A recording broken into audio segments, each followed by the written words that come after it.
Remember the train accident in Spain I told you about recently, the one that happened in 2013? The train that went too fast around the corner and ended up crashing. Francisco is the name of the conductor of that train. He's the one who called for help. And after he was on the phone and he announced, "I've derailed," to the people he was talking to. He said, "What do I do?" And then he said one more thing. He said, "I hope there's no one dead." But of course there were. There were 78 of them. And that's why he hasn't driven a train since. He doesn't trust himself, and the train company didn't trust him either. He wasn't allowed to drive any more trains after what happened. And if we don't trust certain people with trains, does it surprise us that there are certain people God won't trust with the resources of heaven? I mean, isn't that what prayer is? It is the privilege of using the resources of heaven to change the world's direction. And who does God trust with the resources of heaven? James chapter 5, verse 16 does not say, "The prayer of anyone is powerful and effective." But instead it says, "The prayer of the righteous person is powerful and effective," which, by the way, does not mean that the righteous person who prays will always get everything for which he's praying.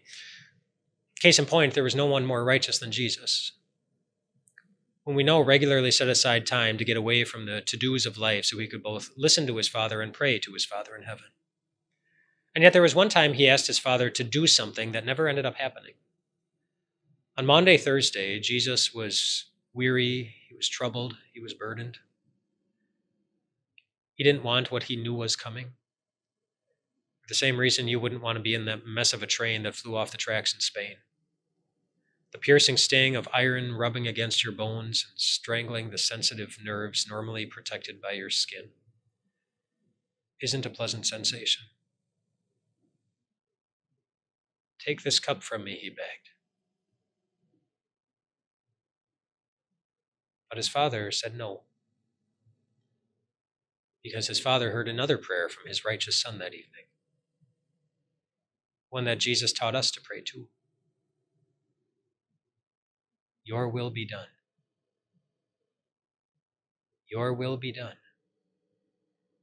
And we know he meant it, because the next day it wasn't a train that was crumbled up in a pile of destruction. It was God's only Son. It wasn't metal cars that were mangled, but the human skin he had put on.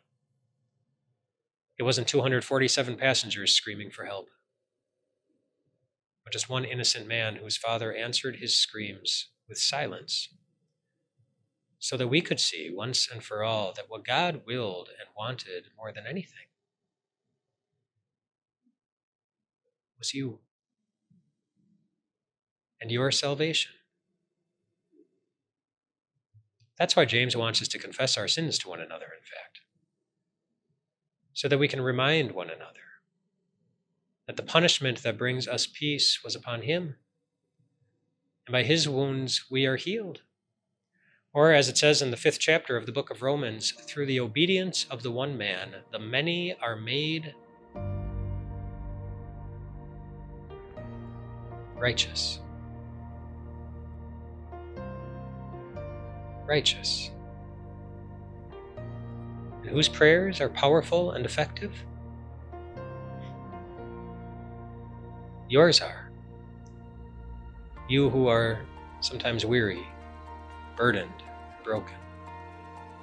You who live in a world that is so troubling. And we see its pain in the eyes of our oldest adults and the most vulnerable children. We feel it in the tears that run down our skin. But God has given us a gift that does and will make an incredible difference. Are any of you in trouble today? Is anyone you love hurting? Take a moment right now, my righteous brothers and sisters, and pray.